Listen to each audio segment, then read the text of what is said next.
माननीय नेता प्रतिपक्ष जी, आपका फिटनेस कैसा है?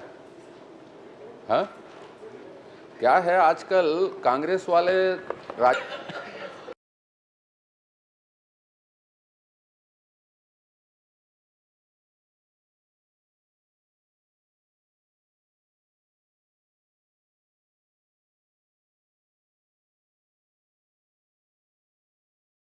नहीं भाई, आजकल क्रिकेट टीम के फिटनेस में कांग्रेस पार्टी चिंतित है, तो हम आपके फिटनेस में चिंतित हैं।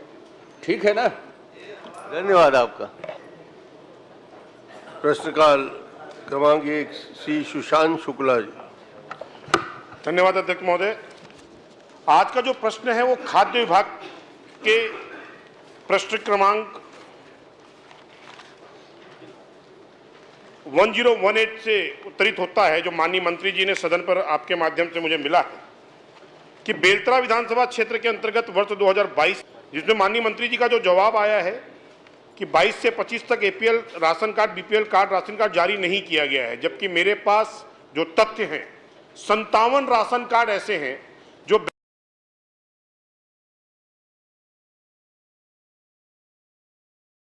बगैर दस्तावेजी प्रमाणीकरण के कन्वर्ट किए गए एपीएल से बीपीएल। और हद तो तब हो जाती है कि बंगलाधारी और डॉक्टर्स के कार्ड, राशन कार्ड पिछले सरकारों में एपीएल से बीपीएल में कन्वर्ट किए गए।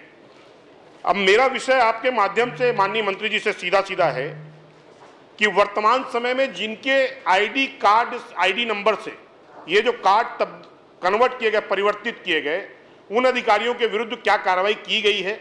अगर की गई है तो क्या कार्रवाई की गई? माननीय अध्यक्ष महोदय, एपीएल से बीपीएल में परिवर्तित नहीं किया गया है। माननीय अध्यक्ष महोदय, ये जो बता रहे हैं विधायक जी, तो ये पहले एपीएल को निरस्त करने के लिए आवेदन किए हैं, उसके बाद फिर पात्रता अनुसार बीपीएल का कार्ड उन लोगों को बनाया गया है।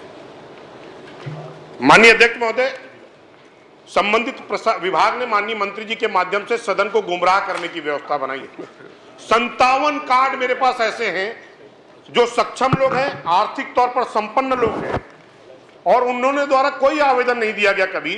और जो एपीएल से बीपीएल कार्ड करने की प्रक्रिया है, उसमें जो सबसे महत्वपूर्ण दस्तावेज है वो श्रमिक कार्ड उसमें लगते हैं, जो श्रमिक कार्ड बने ही नहीं कभी, और उनके कार्ड बनाए गए।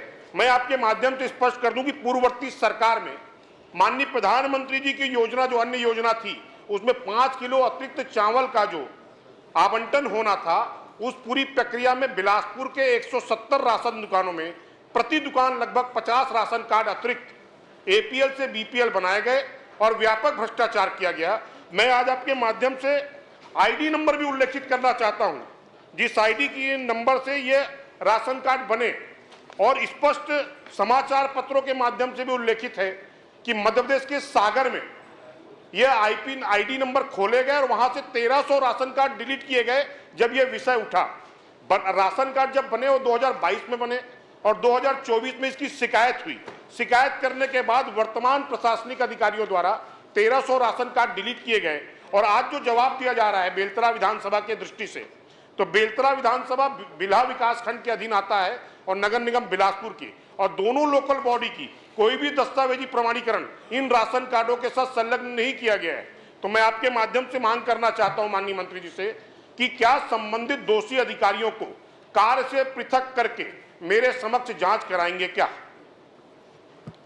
माननीय अध्यक्ष महोदय, एपीएल से बीपीएल में परिवर्तित की बात जो कह रहे हैं, एक भी अगर राशन कार्ड बता दे माननीय अध्यक्ष महोदय जिसमें एपीएल और बीपीएल कार्ड नंबर समान हो, एक ही नंबर हो, उसको मैं जांच करा करके, ऐसे कार्ड अगर मिलता है तो उसके ऊपर मैं जांच करा करके कठोर कार्रवाई कराऊंगा माननीय। चलिए आप बता दीजिए कुछ। नहीं माननीय अध्यक्ष महोदय, जो प्रश्न उद्धृत हुआ उसका जवाब नहीं आया। मैंने कहा कि संबंधित अधिकारी, जिस अधिकारी ने पूरा कांड किया, अगर उसी के माध्यम से जांच होगी तो जांच हो नहीं पाएगी। तो मैं चाहता हूं कि क्या उसको कार्य से पृथक करके संबंधित विषय पर जांच देंगे क्या? माननीय अध्यक्ष महोदय, जो कार्ड नष्ट किया गया या उसकी आईडी में के बात बता रहे हैं, ऐसा कुछ भी अगर साक्ष्य है माननीय अध्यक्ष में, कुछ भी अगर कागज है उनके पास। किसी दूसरे अधिकारी से करा लीजिए। हाँ, दूसरे अधिकारी से मैं जांच करा लूंगा। ठीक है, आपकी बात से सहमत हैं। और बहुत विधायक धन्यवाद। जी के समक्ष मैं जांच करा दूंगा। ठीक है, बहुत बहुत धन्यवाद। आप बैठ जाइए। और कोई प्रश्न हो? क्रमांक 2 इंद्र कुमार साहू जी।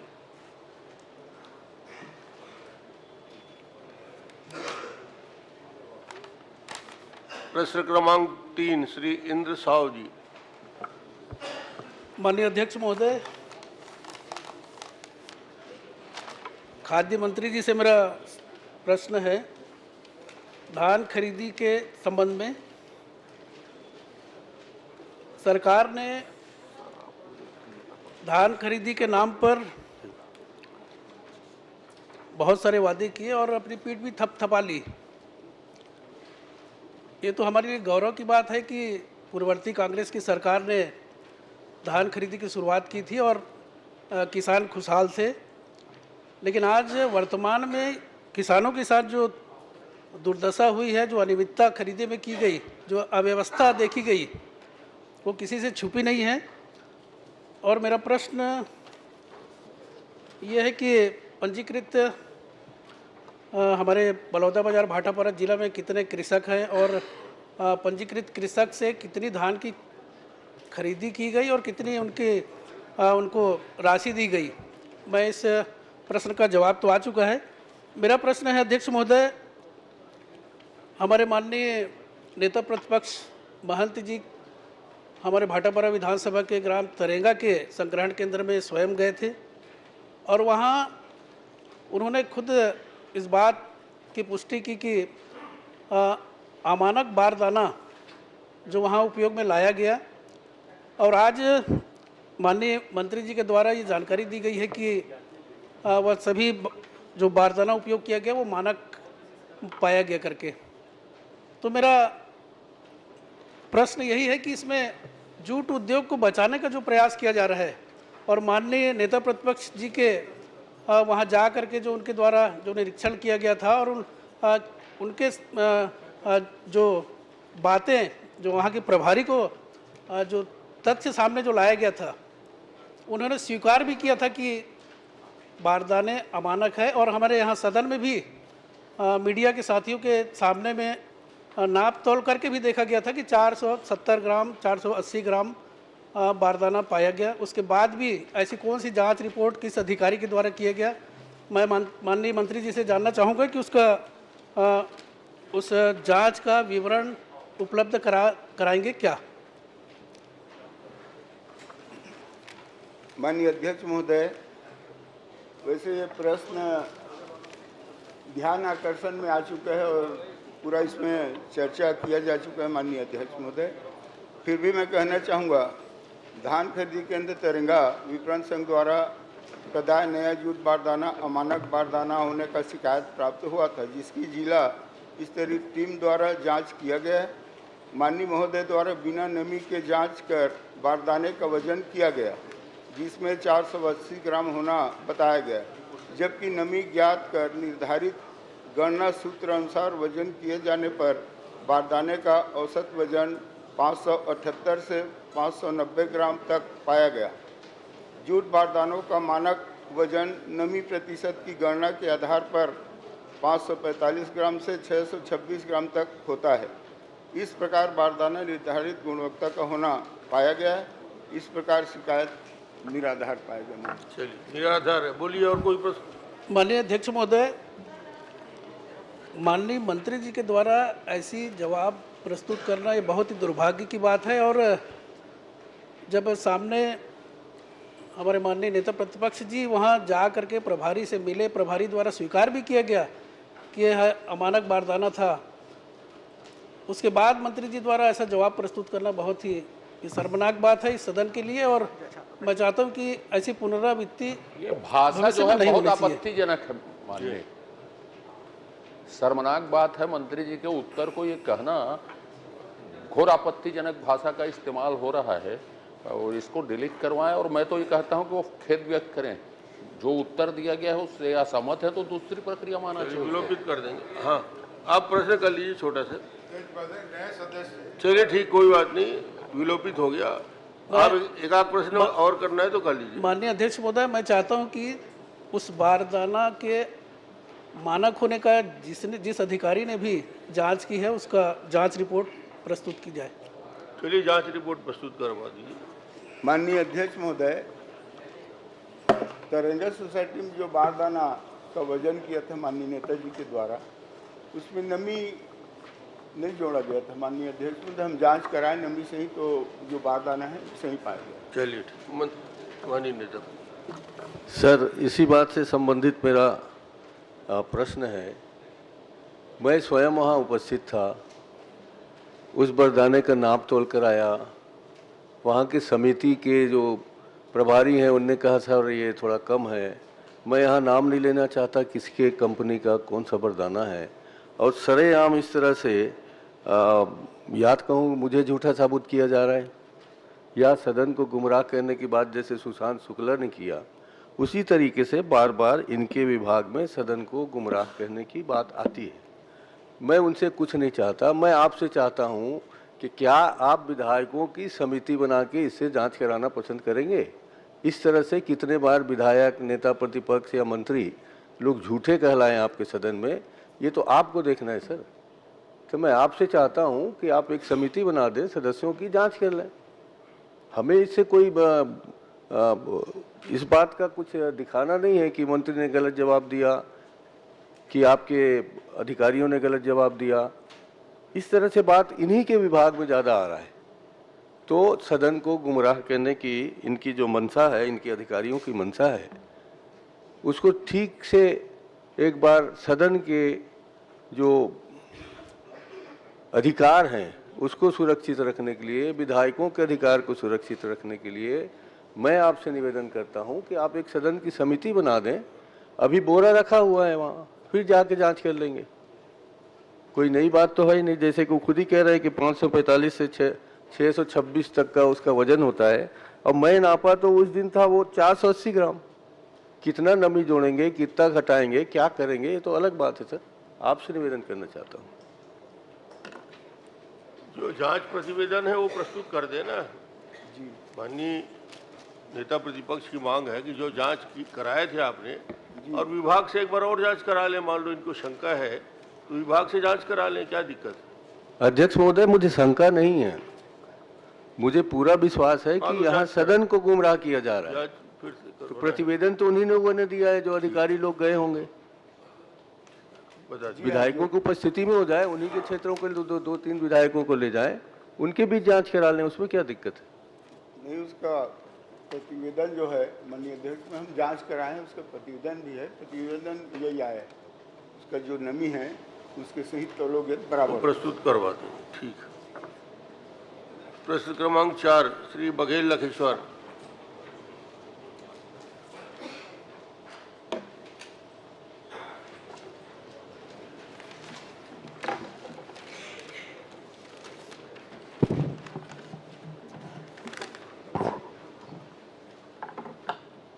आदरणीय अध्यक्ष महोदय,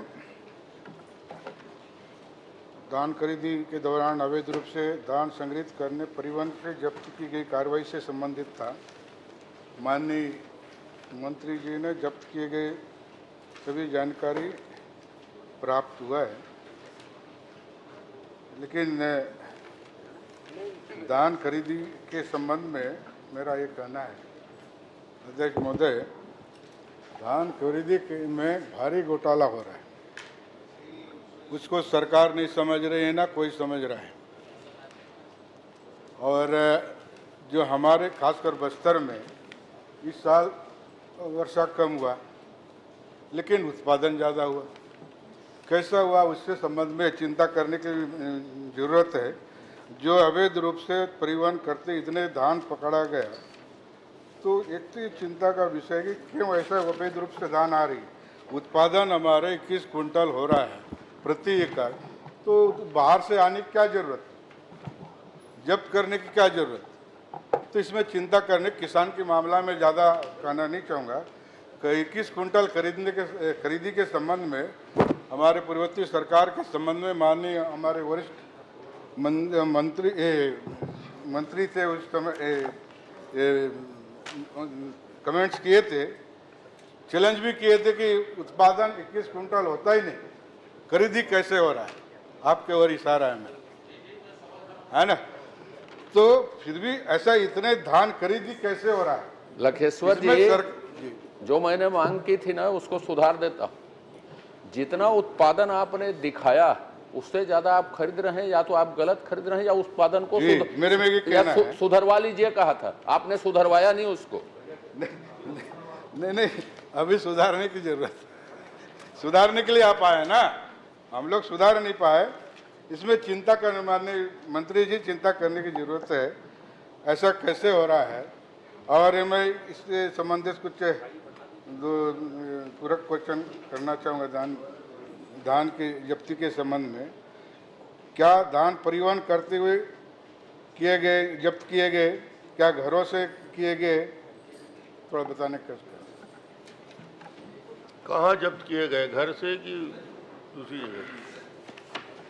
माननीय अध्यक्ष महोदय, ये धान जब्त हुआ है 7117.67 कुंटल। ये धान जो है कोचिया के पास से, जैसे उसके पास ज़्यादा मात्रा में पाया गया, अवैध परिवहन करते पाया गया, उसमें जो पाया गया है उसके ऊपर कार्रवाई किया गया है अध्यक्ष महोदय। ये हमारा जांच दल जो टीम है उसके द्वारा पकड़ा गया है, अनुभागीय अधिकारी के द्वारा पकड़ा गया है। तौल में ज़्यादा कहीं मिलता है, मान लीजिए उसके यहाँ जितना लाइसेंस उससे ज़्यादा मिलता है, उसको जब्त किया जाता है।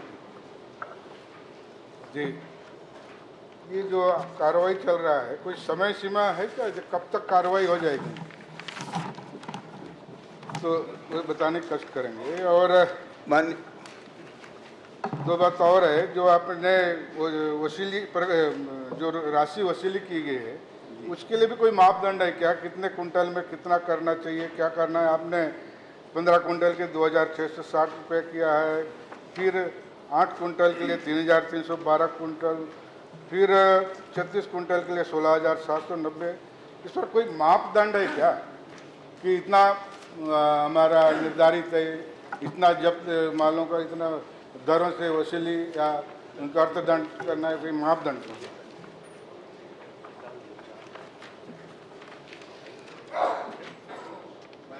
महोदय, ये जो जब्त धान हुआ है उसकी राजीनामा के हस्ते वसूल किया गया है राशि माननीय अध्यक्ष महोदय। उसमें मंडी शुल्क के तहत कार्रवाई किया जाता है, तो उसमें राजीनामा करके समझौता करके राशि वसूल किया जाता है। सीमा बताया, वो जो आपको कितने दिन में समय सीमा बता दीजिए, जांच कितने कब दिन तक में कार्रवाई पूरा करेंगे, क्या उनका निराकरण कब से कराएंगे, उसको कार्रवाई और निराकरण कब तक कर लेंगे? माननीय अध्यक्ष महोदय, 156 प्रकरण था जिसमें 61 का निराकृत कर लिया गया है, 95 का निराकृत नहीं हुआ है। अति शीघ्र यानी बहुत जल्द इसका निराकरण करवा। चलिए, बहुत शीघ्र, चलिए आप पूछ लीजिए। एक क्वेश्चन है, बच्चा एक बार बघेल जी पूछ रहे थे। अध्यक्ष महोदय, इसी संबंध में और कहना था, इस समय हमारे क्षेत्र, हमारे उड़ीसा सीमा क्षेत्र है मेरा विधानसभा, इतने भारी मात्रा में उड़ीसा से धान आए, कोचिया लोग मंडी से धान आपके फिर अब सोसाइटी में गई, कई प्रकार है, लेकिन जिस तरह से प्रशासन कार्रवाई होना था नहीं हो पाया। इसको भी आप नोट करिएगा, आने वाला समय में ऐसा ना हो। 50% धान मंडी का आपका क्लेम्स में गया है, उत्पादन हुआ ही नहीं तो कहाँ से आएगा धान? मंडी से ही लेकर तो किसान देगा। तो इसमें चिंता, शासन की चिंता करने की जरूरत है। और एक हमारे किसान लोग एक गांव से शिकायत किए थे, एक छोटे जीराकाल का मामला है, उसके पास 5 एकड़ जमीन है, लेकिन उसके पास कम से कम 1200 कुंटल धान था। प्रशासन के द्वारा एसडीएम गया, खाद्य विभाग के लोग गए, जब्ती किए, सब कुछ किए, लेकिन वो जो जिसके पास था वो पूरे धान लेम्स में दे दिया किसानों को। लेकिन उसमें भी आप लोग बोलते हैं मंडी अधिनियम 2072 के अंतर्गत कार्रवाई प्रक्रिया दे, धान है ही नहीं उसके पास, क्या प्रक्रिया करेंगे आप लोग? धान तो पूरा दे दिया हो। उस समय संबंध भी एसडीएम को बताया गया कि किसान लोग क्या ऐसा ऐसा है, लेकिन छोड़ो ना, हमारा विषय है हम कार्रवाई करेंगे, करें नहीं करें, इस तरह की प्रशासन का जवाब आता है। तो प्रशासन से क्या आशा करोगे कुछ व्यवस्था सुधारने का? इस तरह की बात हुई खुलेआम। मैं तो आरोप लगाऊंगा शासन के संरक्षण में इस समय दान खरीदी हुआ और अवैध रूप से हुआ और इतने मात्रा में हुआ। आपको ढोल पीटने की जरूरत नहीं है, पूरे हवाई करने की जरूरत नहीं है, पूरा संरक्षण में पूरे अवैध दान खरीदी हुई है। माननीय अध्यक्ष महोदय, इस साल तो हमारे सरकार ने बम्पर धान खरीदी किया गया है और उसका भुगतान भी कर दिया गया है और हमारे जो है चेक पोस्ट के माध्यम से जो धान जब्त हुआ है माननीय अध्यक्ष में, तो इसमें कार्रवाई किए हैं। 7,117 क्विंटल धान जब्त किया गया है, उसमें कार्रवाई भी हुआ है माननीय। हुआ है, लेकिन जितना होना था नहीं हो पाया। मेरे ये जो बचा है उसका भी तो होना था। जो हम लोगों का संरक्षण, देखिए हम लोग शिकायत करते हैं लेकिन आपके अधिकारी कार्रवाई नहीं करते हैं, तो अपन लोग को क्वेश्चन नहीं करना पड़ेगा। और किस जगह बताए, उधर तो सुना ही नहीं, कलेक्टर नहीं सुनता ना, प्रशासन नहीं सुनता। लेकिन इस सदन में कम से कम आवाज को बुलंद करे ना, जाने के लिए कम से कम छत्तीसगढ़ लोग को जाने। इसलिए मैं आवेदन कर रहा हूँ, व्यवस्था सुधारिएगा। ये सबसे बड़ा घोटाला पूरा प्रदेश में हो रहा है, तो धान खरीदी घोटाला हो रहा है। देख लीजिएगा, आप तो अनारी रिपोर्ट किए, शुरू में खरीदी हुआ 12 क्विंटल, 7 क्विंटल, 10 क्विंटल हुआ, अचानक फिर अनावरी रिपोर्ट कैसे बढ़ गया आपका, फिर 21 क्विंटल आ गया 12 क्विंटल से। शुरू में तो 12 क्विंटल खरीदी हमारी धान खरीदी हुई, उसके बाद 12 की जगह 21 कैसा हुआ, ये चिंता करने की विषय, मेरा कोई बात नहीं है। चिंता कर लीजिए आप, आने वाला समय में ऐसा ना हो। लेकिन मैं जो आवाज बताया एसडीएम कार्रवाई हुई, ये एसडीएम के खिलाफ में कार्रवाई करेंगे क्या? चलिए जी, कार्रवाई होगी कि नहीं? जिस तरह से उन लोग व्यवहार किया है और जिस तरह से उसका जब्त नहीं किया गया उसका नहीं। हाँ, उस अगर आप बता दें, लिख के दे देंगे। बता नहीं है, बता दिया। छोटे जोड़ा बकावंट का एसडीएम है ना, ये हमारे विधानसभा का क्षेत्र है। अगर सही में कार्रवाई करना है तो करिएगा। इस तरह बहुत बड़ा हो रहा है इस मामले में। ठीक। श्री उमेश पटेल जी, क्रमांक 5। मेरा इसी में जी धान खरीदी में जी बहुत सुंदर जवाब आ गया। अब संतुष्ट नहीं है आप? नहीं सर, संतुष्ट। चलिए, नहीं है तो पूछ लो। माननीय अध्यक्ष महोदय, धान किसानों का टोकन करता है, प्रबंधक टोकन काटता है, तहसीलदार एसडीएम की जांच कमेटी बनती है, वो किसान के घर में जाता है, जांच कमेटी करके उसको जो है फिर आने की अनुमति मिलती है। उसके बाद किसान जब धान लेके आता है केंद्र पे अध्यक्ष महोदय, तो वहाँ पर किसानों की धान जब्ती क्यों की जाती है?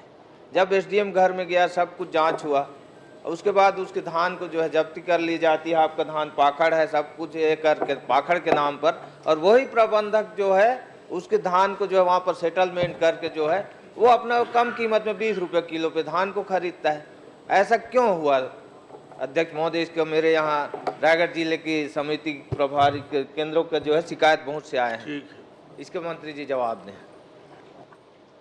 माननीय अध्यक्ष महोदय, ये जो प्रकरण है ये बस्तर जिले का, रायगढ़ पहुंच गए। आपका रायगढ़ का है, लेकिन जो भी है बता दीजिए जो भी है उसको मैं दिखवा लूँ। पाखड़ मिला धान को बेच दिया, ये कहे तो इनकी शिकायत को दिखवा लीजिए आप। इस तरह से भविष्य में पुनरावृत्ति ना हो अध्यक्ष महोदय। किसान जो कड़ी मेहनत करते हैं, नहीं, आप लिख के दे दीजिए, उसकी जांच करा लेंगे जी। श्री उमेश जी।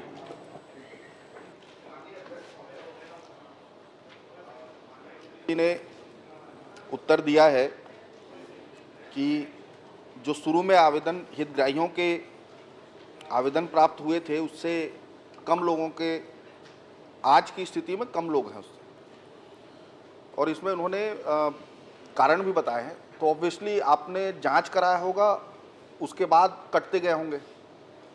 तो आप कितने बार जांच कराए हैं, कब कब कराए हैं, और हर बार कराने पे कितने लोग कटे हैं उसकी जानकारी दें।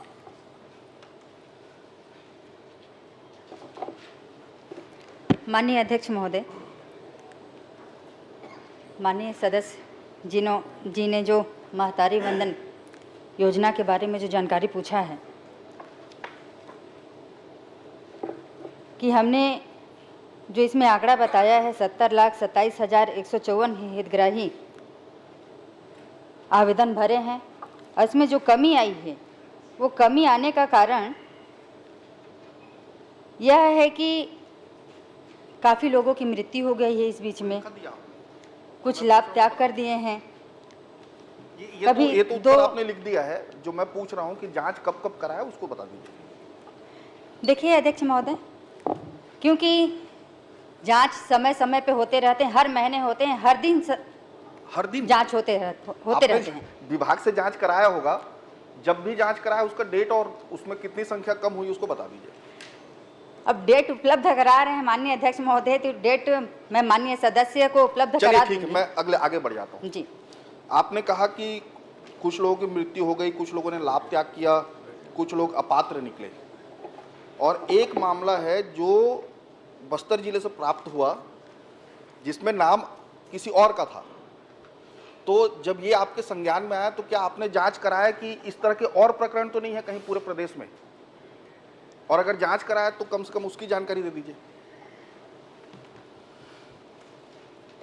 माननीय अध्यक्ष महोदय जी, माननीय सदस्य ने जो कह रहे हैं वो सत्य है। बस्तर जिले के गांव में ये समस्या आया, फर्जी नाम से कोई व्यक्ति के माध्यम से पैसा लिया जा रहा था, तो कार्यकर्ता के द्वारा कार्यकर्ता के ऊपर भी कड़ी कार्रवाई की गई, अधिकारियों के ऊपर भी कड़ी कार्रवाई की गई, और प्रदेश में ऐसे कार्रवाई की बात नहीं कर रहा हूं मैं। उसके माननीय सदस्य, मैं वही चीज को मैं बता रही हूँ। माननीय अध्यक्ष महोदय जी, जब वो विषय आए तो विभाग में हमने निर्देशित किया, और निर्देशित करने के बाद हमें ये पता चला कि अभी एक भी ऐसे विषय नहीं है जो इस तरह से फर्जी नाम से किन्हीं को महतारी वंदन योजना का लाभ मिल रहा है। आपने जांच कब कराया? आप जांच कराएंगे तो कैसे जांच कराएंगे? आप तो वेरीफाई करेंगे ना सारे डेटा को, तो उसका कोई तारीख हुआ होगा, आपने निर्देश दिया तो उसकी कोई डेट होगी जिसमें विभाग ने जांच किया होगा एक एक हितग्राहियों के नाम को। माननीय अध्यक्ष महोदय जी, यही बात को मैं बार बार भी कह रही हूँ, क्योंकि समय समय पे जांच होते रहते हैं और जांच। माननीय अध्यक्ष, ठीक है, मैं आगे बढ़ जाता हूँ। चलिए, विभाग ने जांच किया नहीं है, इनके संज्ञान में आने के बाद भी कि कोई हीरो हीरोइन के नाम से भी निकाला जा रहा है, इस घटना होने के बाद भी उसमें जांच नहीं हुआ है। अध्यक्ष महोदय, अब मैं आपसे ये जानना चाहता हूं कि महतारी वंदन योजना का लाभ पाने के लिए हितग्राही को क्या क्राइटेरिया होना चाहिए, आप बता दें।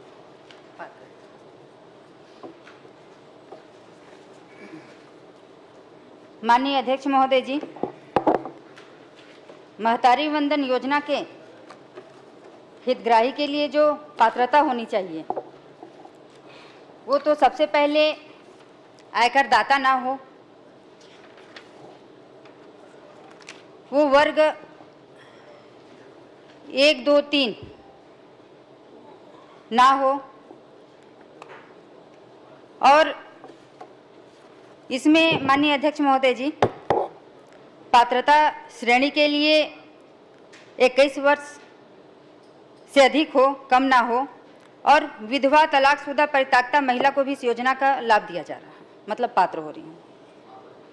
तो पात्रता की सीमा सिर्फ यही है जो मैं समझा हूँ कि वो 21 वर्ष से ऊपर हो, शादीशुदा हो, परित्यक्ता और विधवा भी हो सकती है, प्लस आयकर दाता ना हो। ठीक है। माननीय अध्यक्ष महोदय, इन्होंने जो अपने घोषणा पत्र में कहा था उसमें सिर्फ आयकर की बात थी और किसी तरह की क्राइटेरिया की बात नहीं की थी, तो आपने अपने घोषणा पत्र के बाहर जाकर ये क्राइटेरिया क्यों रखा? मैं क्षमा चाहूँगी माननीय अध्यक्ष महोदय जी, एक बार क्वेश्चन को अगर रिपीट करें तो। अच्छा, घोषणा पत्र जिसको घोषणा पत्र में भारतीय जनता पार्टी ने जो वादा किया था, आपने उसको तो पढ़ लिया होगा, तो ये योजना बनाते समय क्या उसके वो जो घोषणा थी उससे लेकर ये योजना बनाई गई है? यदि हाँ, तो अलग से क्राइटेरिया क्यों इसमें डिफाइन किया गया है? माननीय अध्यक्ष महोदय जी, जब 2023 के चुनाव में हमने वादा किया था कि हम महिलाओं को महतारी वंदन योजना का लाभ देंगे और हमने 10 मार्च से स्टार्ट भी किया और लगभग फर्स्ट किस्त में 70 लाख से अधिक महिलाओं को हमने महतारी वंदन योजना का लाभ पहुंचाया। माननीय अध्यक्ष महोदय जी,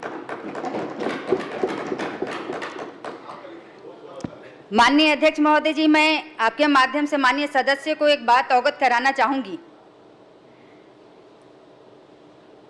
कि जब पूर्ववर्ती सरकार के द्वारा इन्होंने भी वो वादा किया था कि माताओं को हम 500 रुपये देंगे और विधवा महिलाओं को 1000 रुपये देंगे। माननीय अध्यक्ष महोदय जी, वो तो दिखा ही नहीं।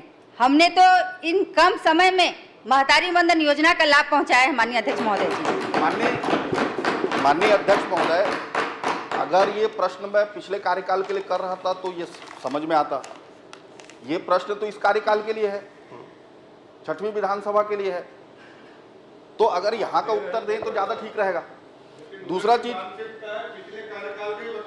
वो अभी भी पूर्ववर्ती सरकार में ही चल रहे हैं आप लोग। 70 साल में ही अटके हैं वो अभी भी। माननीय अध्यक्ष महोदय, माननीय अध्यक्ष महोदय, आखिरी प्रश्न कर लीजिए। चलिए मैं आपसे ये पूछता हूँ, आखिरी प्रश्न कर लीजिए। चलिए इससे भी आगे बढ़ जाता हूँ मैं, इसको भी आगे नहीं बढ़ाता। हाँ, एक प्रश्न पूछ लीजिए। एक और आखिरी प्रश्न पूछ लेता हूँ, अगर आप आदेश कर रहे हैं तो आखिरी बिल्कुल पूछ लीजिए। माननीय अध्यक्ष महोदय, क्या जो महिलाएं जो 60 साल के ऊपर है, शादीशुदा है या परित्यक्ता है, क्या आप वो अगर हितग्राही है महतारी वंदन योजना के, तो उससे जो उससे पेंशन मिल रहा था उसको काट रहे हैं या यहां से 500 रुपए कम कर रहे हैं? दोनों में क्या सही है, आप बता दीजिए। माननीय अध्यक्ष महोदय जी, जो 60 साल की ऊपर की जो महिलाएं हैं उनका पेंशन नहीं काटा जा रहा है, उनको अंतर की राशि दी जा रही है। माननीय अध्यक्ष महोदय जी, अंतर की राशि मतलब आप महतारी वंदन योजना में 1000 उनको नहीं दे रहे हैं, 500 रुपए जो उनको पेंशन मिलते हैं वो 500 दे रहे हैं। हमने कहा अंतर की राशि दी जा रही है। वही तो अंतर की राशि कितनी है जी? 500 है, वही तो बोल रहा हूँ। आप 1000 रुपए नहीं दे रहे हैं उनको, 500 रुपए दे रहे हैं। आपने ये सरकार का सरासर धोखा है। माननीय अध्यक्ष महोदय जी, आप अपने माननीय अध्यक्ष महोदय, घोषणा पत्र में सभी महिलाओं की बात आती है और जो महिलाएं सबसे ज्यादा जरूरतमंद हैं, जिनको सबसे ज्यादा आवश्यकता है, पूरे छत्तीसगढ़ में अगर किसी की सेवा करने की आवश्यकता है तो बुजुर्ग महिलाओं की है। आप उन बुजुर्ग महिलाओं पे 500 रुपए काट के दे रहे हैं, अंतर की राशि दे रहे हैं। आप दे दीजिए, तो सीधा सीधा छलावा है। आप दे दीजिए, अंतर की राशि की बात आप घोषणा कर दीजिए।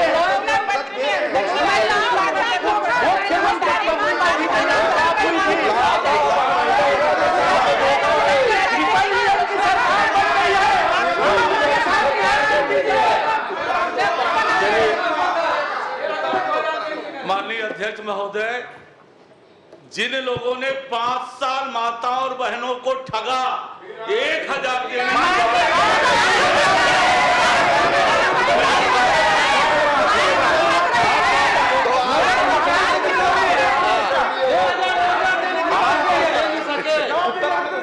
उत्तर आने 500 रुपए तो दे नहीं सके अपने कार्यकाल में, आप 1000 की बात करते हैं।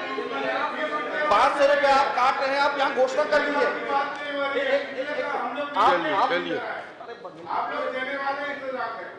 माननीय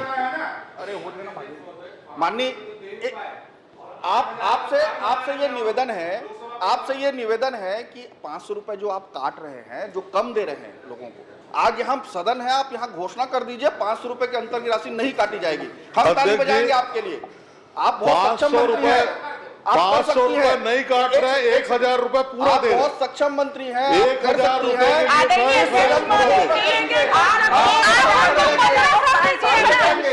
आप कर दीजिए। 500 रुपए आपका पेंशन का मिल रहा है, वो अभी माननीय अध्यक्ष महोदय जी, 2500 की बात किए हैं।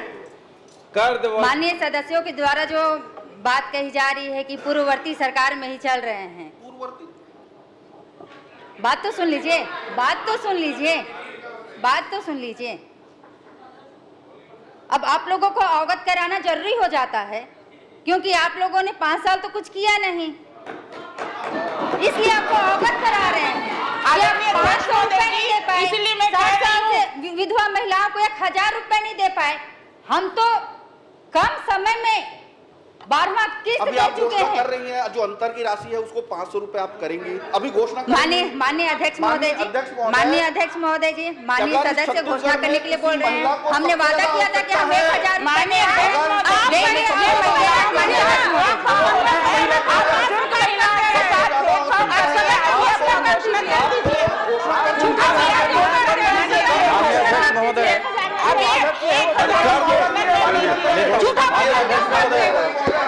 सब 1000 देने की बात हुई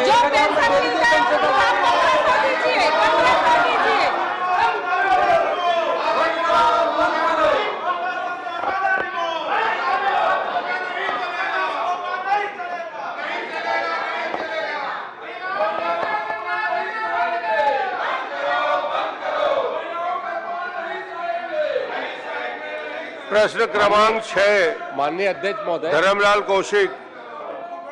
धर्मलाल जी के स्थान में श्री राजेश मूडत जी अधिकृत किए गए हैं, वो प्रश्न करेंगे।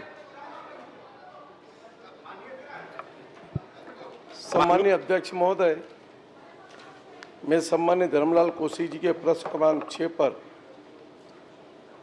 सम्मानीय मंत्री जी का उत्तर जो प्राप्त हुआ है, सम्मानीय मंत्री जी के पास शिकायतें किन किन जिलों के कितनी शिकायतें आई है, जिसके अंदर जो पैकिंग किया गया सामान है उस सामान के अंदर उसकी जो वजन दिया गया उस वजन से कम है, ऐसी कितनी कंपनियों की शिकायतें कितनी संस्थाओं की आपको प्राप्त हुई है।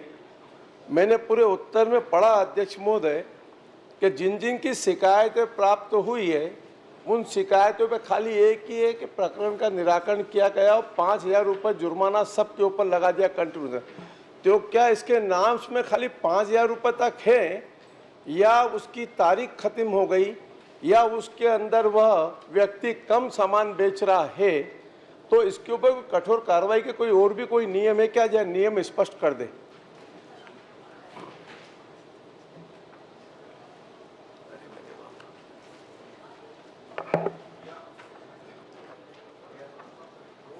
माननीय अध्यक्ष महोदय, ये जो शिकायतें मिला है माननीय अध्यक्ष महोदय, उसमें 5000 जुर्माना का ही प्रावधान है अध्यक्ष महोदय, इसलिए अधिकतर प्रकरण में 5000 तक के फाइन किया गया है। चलिए, और कोई प्रश्न? 5000 तक का ही प्रावधान है, इसलिए 5000 दिया गया। प्रश्न क्रमांक 7 द्वारकाधीश यादव जी। माननीय अध्यक्ष महोदय, मैं आपके माध्यम से माननीय मंत्री जी का ध्यान भी आकर्षित करवाना चाहता हूं और कुछ सवाल भी करना चाहता हूं, क्योंकि धान खरीदी के मुद्दा छत्तीसगढ़ राज्य बनने के बाद पहली बार किसानों को जो धान बेचने में असुविधा हुई थी, बहुत लंबे समय बाद छत्तीसगढ़ राज्य बनने के बाद किसानों की धान खरीदी की व्यवस्था सही हुई थी। छत्तीसगढ़ राज्य बनने के पहले माननीय अध्यक्ष महोदय, किसान का धान ही ऐसा था जिसकी दाम व्यापारी तय करते थे और अन्य वस्तुओं का दाम व्यापारी तय करता था। एक लंबे समय संघर्ष करने के बाद किसानों को ऐसे अवसर मिला कि सरकार की धान खरीदी के बाद उनकी दाम मिलने लगा। आपके माध्यम से मैं माननीय मंत्री जी से पूछना चाहता हूं कि धान खरीदी की जब शुरुआत हुई तो पूर्व की जो पंजीकृत किसान थे उसके बाद कितने ऐसे शिकायत आए हैं जिसमें रकबा कम कर दिया गया?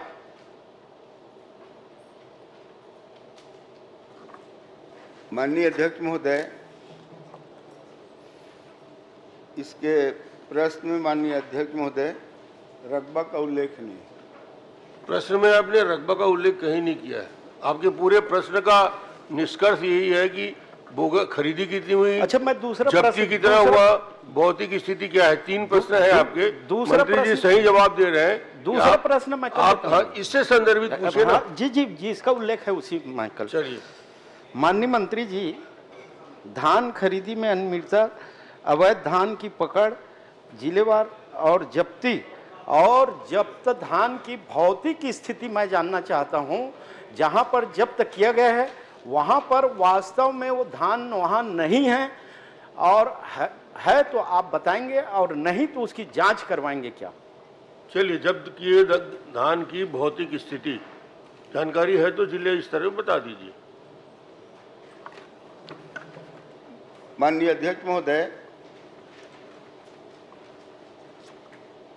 धान खरीदी में अनियमितता, खरीदी अवैध, इसका शिकायत जो मिला था माननीय अध्यक्ष महोदय, उसके संबंध में 10 जिलों में 25 प्रकरण दर्ज समिति का माध्यम से हुआ था माननीय अध्यक्ष महोदय। ठीक। उसमें 6 प्रकरण में FIR हुआ है, 1 सेवा से पृथक किया गया और 3 निलंबित किया, 10 कार्य से पृथक है और 5 को नोटिस जारी किया गया है माननीय अध्यक्ष महोदय। जहाँ भी माननीय अध्यक्ष महोदय, मंत्री जी मैं आपसे कुछ अलग सवाल कर रहा हूँ। जो जब्त धान है उसकी भौतिक स्थिति आप बताइए। वास्तव में वहाँ जब्त शुदा धान नहीं है, उसकी आप जांच करवाएंगे क्या?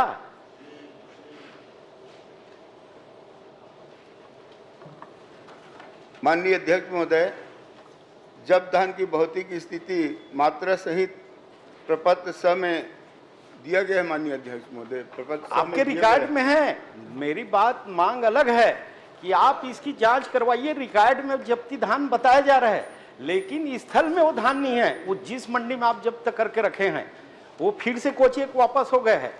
और दूसरा एक प्रश्न और है कि जब्त धान कितने को वापस किया गया, उसमें कितने मंडी शुल्क मिला, और मंडी शुल्क का मापदंड क्या है कि कितना शुल्क लेके वो धान को वापस दिया गया है? केवल मंडी शुल्क दिया जा रहा है माननीय अध्यक्ष महोदय। मंडी शुल्क 158 रुपया लेते हैं 1 क्विंटल में, और जब नहीं पकड़ाता तो संबंधित व्यापारी 1000 रुपया का इनकम करता है। मैं आपके माध्यम से निवेदन करना चाहता हूं कि अवैध परिवहन को रोकने के लिए कड़े से कड़े कानून बनना चाहिए। सरकार की इतनी महत्वपूर्ण धनराशि 1 क्विंटल में 31 रुपया, 1000 का इनकम व्यापारी कमा रहे हैं, और इसके लिए सरकार के पास कोई ठोस कानून नहीं, केवल 168 रुपया। और दूसरा, प्रशासन 3 महीना केवल यही काम में लगी है। और उसके बाद मैं बताना चाहता हूं माननीय अध्यक्ष महोदय, मैं ग्रामीण अंचल से आता हूं। दिवाली के दिन कुछ लोग जुआ खेलते हैं तो जुआड़ी भाग जाता है, देखने वाला बैठे रहता है, मैं नहीं खेल रहा हूं, तो वो सेटिंग वाले कोचियों का धान नहीं पकड़ा रहा है। आंकड़े बताने के लिए ये छोटे छोटे व्यापारी हैं, ये कैसे पता है? ये कैसे पता है कि जुआड़ी भग जाते हो, देखने वाले रहते हैं? ये हकीकत है ना, हकीकत है। कई बार बचे नहीं, ये हकीकत इसलिए है, वो ये सोचता है मैं निर्दोष हूँ। और जो अवैध काम करते हैं वो सेटिंग में है प्रशासन की। माननीय अध्यक्ष महोदय, मामला गंभीर है। शासन की बहुत धनराशि बिचौलियों को पास जा रही है, जो किसानों को पास जाना चाहिए। लेकिन मैं ये बोलना चाहता हूं, आप जांच कराएंगे क्या भौतिक सत्यापन? आपके पास कोई जानकारी है तो दे दीजिए। मैं आंकड़े सहित दे दूंगा। आप दे दीजिए, भौतिक सत्यापन करा लेंगे। ठीक है, धन्यवाद। श्री विक्रम मंडावी जी, यहाँ क्रमांक 8। माननीय अध्यक्ष महोदय, यहाँ इस विभाग में सिस्टम अच्छा है। जो प्रश्न आए लिख के दीजिए, जांच करवाइए और आगे पीछे की जरूरत नहीं। इससे ज्यादा पारदर्शिता और क्या होगी? आप मांग कर रहे हो मंडावी जी? सिस्टम अच्छा है, जो आए लिख के दो, जांच कराओ, आगे बढ़ो। मंडावी जी, वैसा हुआ ही नहीं। माननीय अध्यक्ष महोदय, मैं आपके माध्यम से माननीय मंत्री जी से जानना चाहता हूं कि बीजापुर जिले में कुल कितने आंगनबाड़ी केंद्र स्वीकृत है और कितने आंगनबाड़ी केंद्र भवनविहीन है और कितने आंगनबाड़ी केंद्र किराए पे संचालित है?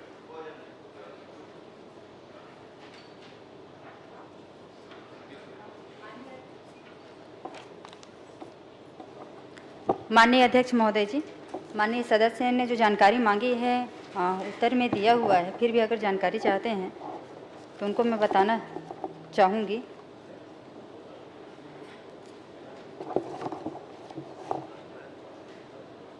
कि कुल आंगनबाड़ी स्वीकृति 1188 आंगनबाड़ी स्वीकृत हैं और संचालित 1187।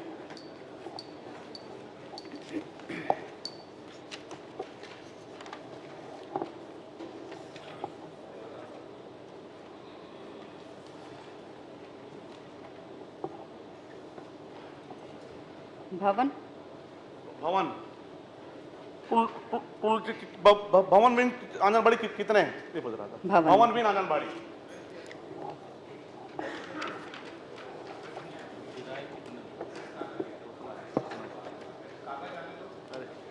भवन विहीन आंगनबाड़ी की संख्या 495। माननीय महोदय, ये भवन बिन आंगनबाड़ी की संख्या 495 माननीय मंत्री जी बता रहे हैं, तो मैं उनसे जानना चाहता हूं कि ये जो भवन बिन 495 आंगनबाड़ी हैं, ये कब तक पूर्ण हो जाएंगे? माननीय अध्यक्ष महोदय जी, जो भवन विहीन की संख्या है उस पर चल रही है कार्यवाही, तो आने वाले समय में बनेंगे आंगनबाड़ी और संचालित होंगे। माननीय अध्यक्ष महोदय, मैं माननीय मंत्री जी से पूछना चाहता हूं 2024-25 में आपने कितने कुल आंगनबाड़ी स्वीकृति दिए हैं और उसमें से कितने आंगनबाड़ी अप्रारंभ हुए अभी तक? माननीय अध्यक्ष महोदय जी, 24-25 में आंगनबाड़ी की संख्या 255 है जो स्वीकृत हुए हैं। इसमें अप्रारंभ 48 है और जो निर्माणाधीन है वो 171 है। मैं अप्रारंभ कितने हैं माननीय मंत्री जी वो बताएंगे? 84 जी। माननीय अध्यक्ष महोदय, बता दीजिए। 84। माननीय अध्यक्ष महोदय, गंभीर विषय, पिछले लगभग 1 सालों से सूचित आंगनबाड़ी केंद्र है उसमें अप्रारंभ 84 बता रहे हैं, तो कब तक ये पूर्ण हो जाएंगे? तो ये अभी तक प्रारंभ नहीं हो रहा है, तो उसकी क्या स्थिति, क्या वजह है जो आप मतलब शुरू नहीं हो पा रहे हैं? अप्रारंभ है, आप प्रारंभ को कब तक शुरू कर देंगे? कोई इसके लिए कार्य योजना है क्या? बता दीजिए। अप्रारंभ क्यों नहीं हो रहा, क्या वजह है? माननीय अध्यक्ष महोदय जी, अपूर्ण में जो निर्माणाधीन है वो 171 हैं, जो 84 हैं अभी लास्ट में स्वीकृति मिली है, तो चुनाव आचार संहिता सप्ताह शीघ्र करा दीजिए, स्टार्ट हो जाएगी। माननीय अध्यक्ष महोदय, चरणदास मान जी बता दिए, इन्होंने पूरा साफ बता दिया। लीजिए मान जी। जो आंगनबाड़ी पद जो इन्होंने मेरे प्रश्न के उत्तर में बताया था कि कुछ पद आंगनबाड़ी रिक्त पद हैं, कार्यकर्ता के 10 हैं और सहायिका के 20 हैं, तो ये कब तक इसको पूर्ण भर्ती कर लेंगे? शीघ्र करा लीजिए। ठीक मान जी। अध्यक्ष महोदय, चूंकि उमेश जी ने माननीय मंत्री जी को ज़्यादा प्रश्न पूछ के परेशान कर दिया है, मैं बहुत सामान्य प्रश्न पूछ रहा हूं और मंत्री जी से अपेक्षा है कि इसका जवाब देंगे। नेताजी जी, क्षमा याचना के साथ आप भी यहाँ बैठते थे, वो मंत्री थे, अगर उस समय ये सब कर दिए होते तो ये स्थिति तो नहीं बनती वहाँ बैठने की। मगर आप इधर से उधर कैसे पहुँचे? राजेश भैया, आप इधर से उधर कब तक मंत्री बन रहे हो बता दीजिए। 2047 तक।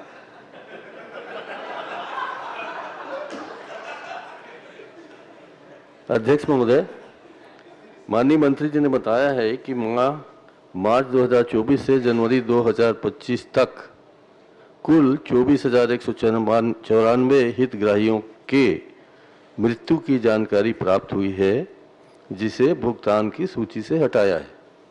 इसमें है क्वेश्चन में आपने उत्तर दिया, ज़्यादा परेशान मत हो। मुझे सिर्फ इतना बता दीजिए, किसी हितग्राही की मृत्यु हो गई, ये जानकारी शासन को कैसे मिलती है, कैसे प्राप्त होती है? बस। माननीय अध्यक्ष महोदय, माननीय नेता प्रतिपक्ष हैं, जो इसमें शासन द्वारा जो जानकारी कैसे प्राप्त होती है मृत्यु होने पे, तो इसके 2-3 विषय हैं। एक तो आंगनबाड़ी कार्यकर्ता के माध्यम से भी जानकारी लिया जाता है, पोर्टल एक है, पोर्टल के माध्यम से उसमें जानकारी प्राप्त करते हैं। दूसरा एक ऑनलाइन पोर्टल है, उसमें स्वयं उनके घर के कोई व्यक्ति हैं तो आवेदन प्राप्त कर सकते हैं, मतलब कोई हमारे घर के कोई मृत्यु हो गए हैं, ऐसे करके जानकारी प्राप्त करते हैं। चलिए, मैं आपको पूरा समय दे रहा हूं जब तक कागज ना आ जाए। हितग्राही जो मर गया वो तो अपनी जानकारी दे नहीं सकता कि मैं मर गया, न उसके घर वाले जानकारी देंगे क्योंकि 1000 रुपया आप दे रहे हो प्रति माह। तो आपका पटवारी का प्रतिवेदन आता है कि तहसीलदार के पास आता है, फिर कलेक्टर के पास आता है, फिर शासन को कैसे पहुंचती है और शासन तक पहुंचने में कितने महीने का समय लग जाता है। उतने महीने तक आप हितग्राहियों को जो पैसा देते हैं वो कहाँ जाता है कि उसको वापस लेते हैं आप? माननीय अध्यक्ष महोदय जी, ये कार्यकर्ता के माध्यम से जानकारी प्राप्त होती है, और क्योंकि जब हम पैसा हितग्राहियों के खाते में डीपीटी के माध्यम से देने वाले होते हैं, उससे पहले एक जांच होती है जिसमें कितनी मृत्यु दर आए हुए हैं, कितने का खाता लॉक हो गया है, मतलब कई प्रकार की समस्या हैं। तो ऐसे करके जानकारी प्राप्त होती है माननीय अध्यक्ष। अध्यक्ष महोदय, बहुत सरल प्रश्न है, परेशान नहीं कर रहा हूं मैं। मृत्यु होने के कितने महीने बाद तक उसके मृत्यु की सूचना शासन तक पहुंचती है, इतना बता दीजिए। माननीय अध्यक्ष महोदय जी, क्योंकि 1 महीने का जो समय रहता है, हर दिन अगर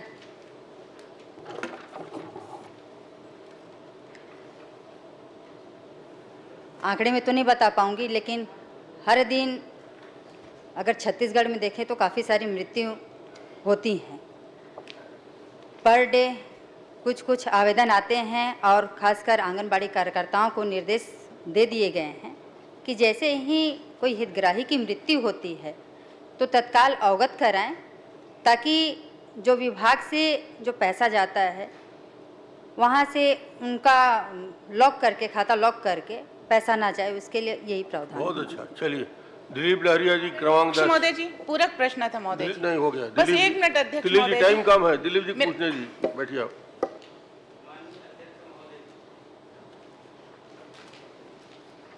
तो माइक हक गाना चले गाते बिना माइक के गाना गाते। होली आ रहा है, होली आ रहा है। माननीय अध्यक्ष महोदय जी, क्या खाद्य मंत्री महोदय बताने की कृपा करेंगे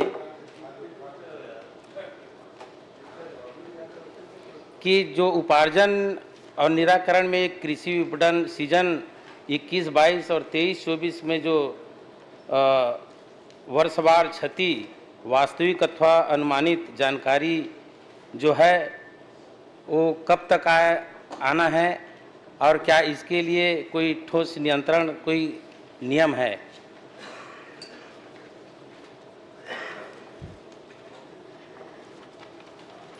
माननीय अध्यक्ष महोदय, वास्तविक जो 21-22 के क्षति के संबंध में आदरणीय सदस्य जी पूछ रहे हैं, ये केंद्र सरकार से माननीय अध्यक्ष महोदय वास्तविक जो व्यय होता है, हम लोग यहाँ से भेजते हैं लागत पत्रक वास्तविक व्यय, तो वहाँ से निर्णय होता है माननीय अध्यक्ष महोदय। अभी माननीय अध्यक्ष महोदय 22-23 और 23-24 और 24-25 का भी नहीं आए माननीय अध्यक्ष जी पत्र। माननीय अध्यक्ष महोदय जी, यही ज्ञान और गति है? अभी जो आना चाहिए, क्या अगले वर्ष जो बीत चुका, पिछला वर्ष बीत चुका, उसका नहीं आया है और उससे 21-22 का भी नहीं आया है, तो यही क्या गति है कि दुर्गति है? मेरे हिसाब से दुर्गति है। माननीय अध्यक्ष महोदय जी, ये जल्दी आना चाहिए, किसानों के हित में होना चाहिए। और एक प्रश्न, आप इनके उत्तर आने के बाद में कब तक कम से कम एक समय निर्धारित हो, 4 महीना, 6 महीना, वर्ष बीत जाने के बाद, और दूसरा जो 21-22 बीत जाने के बाद दूसरा वर्ष में तीसरा वर्ष नहीं आ रहा है, तो क्या समय निर्धारित करेंगे आप? पत्र व्यवहार करेंगे या ठोस पहल करेंगे? माननीय अध्यक्ष महोदय, वास्तविक क्षति का आकलन नहीं किया जा सकता माननीय अध्यक्ष महोदय। भारत सरकार से अभी फाइनल भारत सरकार से होता है। ठीक है, ठीक है। इसके बाद सर, ये आपका सरकार त्रिबल इंजन का सरकार है, तो इसमें होना चाहिए। और इसी में सर मेरा एक और प्रश्न